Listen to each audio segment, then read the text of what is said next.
balitang Metro, nagbabala ang isang advocate group sa publiko na mag-ingat sa pagbili ng bigas. Ito'y matapos lumabas sa kanilang pagsusuri sa Metro Manila na marami sa mga sakong ginagamit sa mga bigas ay may mataas na lead content. Para sa detalye, balitaan mo kami, Sam Ramirez.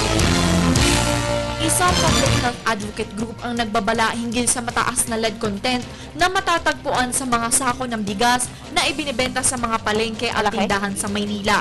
Sa paglilibot ng grupong ito, bumili sila ng 125 samples ng sako upang maitest. Ang resulta, halos 60 sako sa mga sinuri ang nasa range ng 124 parts per million hanggang 2,605 parts per million. Ibig sabihin, mataas ang lead content ng mga ito, malayo sa 90 parts per million na normal na level ng lead content. Ayon kay Aileen Lucero, Acting National Coordinator ng Eco Waste Coalition, hindi nila na-test ang bigas as itong lead content.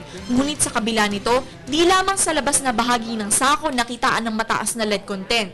Maging sa loob din ng sako ay mayroong ring nakita. Bagay na ikinabahala naman ni Agriculture Secretary Proceso Alcala at Food and Drugs Administration Director na si Kenneth Hartigan-Go. Ang lead ay isang kemikal na karaniwang ginagamit sa paint coating ng mga gamit. Maaaring matuklap ang mga ito at pwedeng malunok o malanghap. Ang lead ay maaaring makaapekto rin sa brain function ng isang tao. Ito rin ay tinuturing bilang isang nakalalasong kemikal. Nag-uulat para sa Telebisyon ng Bayan, Sam Ramirez.